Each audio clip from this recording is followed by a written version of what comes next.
seen the emotion from this team. And there's a feeling for Tom Brady, what accomplished tonight, I feel... You come on up here. You come on up here. Get him a mic or something. Come on up here, Coach. Bring that up here. Here, take my mic. Belichick, congratulations. Here, Boomer, right here. Watch out, Boomer, right here. Here you go, Coach. Listen, this is the only thing we did. That's all right. You've worn a headset before. I got it. Congratulations. I got it. Thanks, Boomer. It's too soon to put into words, isn't it? It is. It's an unbelievable game. Just an unbelievable game. These guys competed so hard. Down 21-0, 21-3, 28-3. Missed an extra point, 28-9. Couple two-point conversions. But they just kept fighting. Hightower's play was a big play. We needed that one. And then we had some good kickoff coverage plays, created some field position, and, you know, last drive. I mean, offensive line did an unbelievable job against those pass rushers. I mean, this team, total team win. Well, Coach, you know him. A lot of people didn't expect this game to go into overtime. As the leader of the Patriots, take us through the overtime and how you were feeling and how you were going to call the game to win this. Well, you know, it looked like we were starting to press them there in the fourth quarter. You know, a lot of no huddle, a lot of empty formations, a lot of passing, and we, you know, decided to do that in overtime. We basically did the same thing rather than go back to like our first quarter type of game plan. We thought we had them on the run a little bit. And, you know, our conditioning, you know, paid off on our offensive line. I don't know how many plays we played tonight, but it had to be close to 90. We were out there a lot, but, you know, those guys look strong, and you know, we did a good job pass blocking. Yep. Coach, I've never seen you so emotional.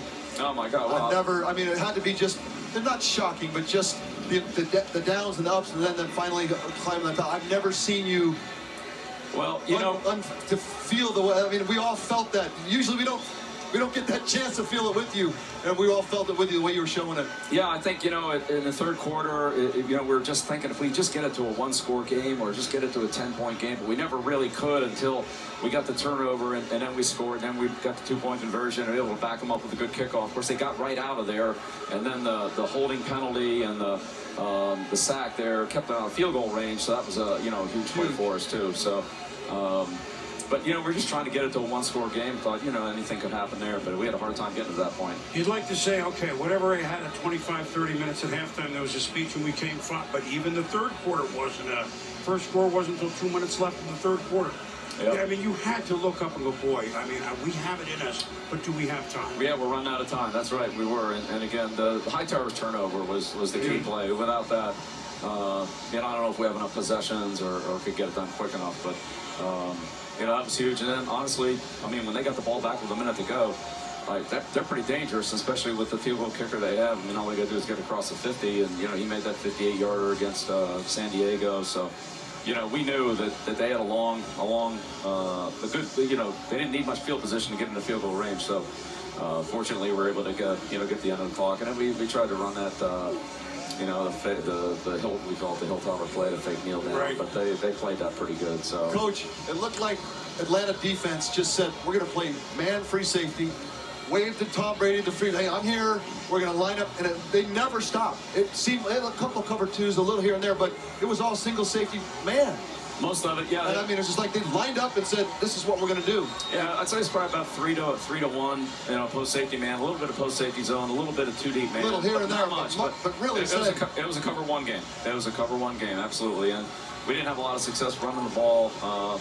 But, you know, we were able to make enough throws outside, and that finally, you know, was the difference for us. And we were able to get the ball to the perimeter to Hogan and Julian, Danny on that, you know, sideline route there in overtime. So, you know, those are some big plays for us. Well, Coach, this is my last question. With Tom struggling in the first half and then being able to come back in the second half and just wow the whole world, you know, just talk about his greatness, Coach. Just where do you see Tom winning his 5th Super Bowl?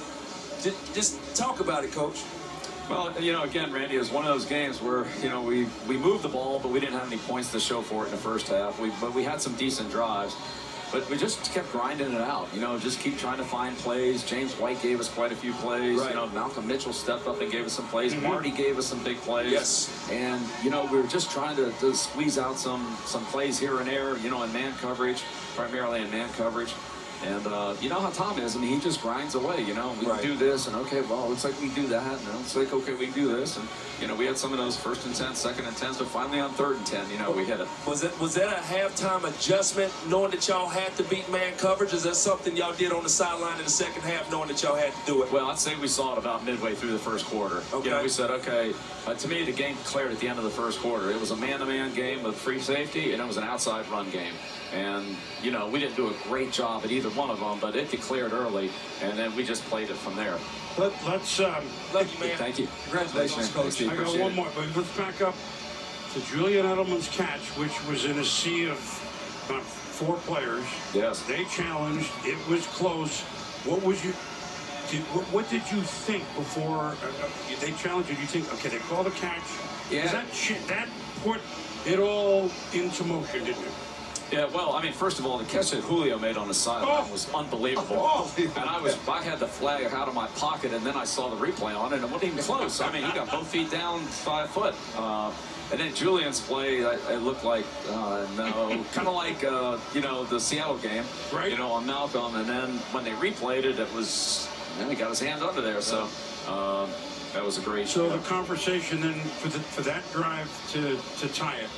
Give me a couple of conversations with you and Tom, and then I'll let you go. You've been more than gracious. So now you got the ball, you're in position, you got plenty of time.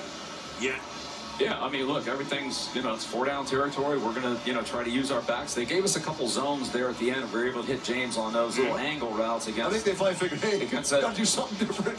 Yeah, they played that weak side zone coverage, and so there was a lot of space there. Tom, you know, saw that and hit it. You know, Josh called a great game. You know, he had some, and getting Danny, you know, that was another zone call where the safety was kind of inside. Danny ran the option route on the curl foot defender, and, you know, beat him to the end zone. So, you know, great execution. And you can't give our offensive tackles a lot of credit. I mean, Nate and Marcus Cannon blocked Beasley, they blocked Reed, and they blocked Freeney. Not perfectly, but, you know, they blocked them. I don't know how many times they threw the ball. It had to be 60 passes tonight. Yep. Listen. Just another night at the office, right, Bill?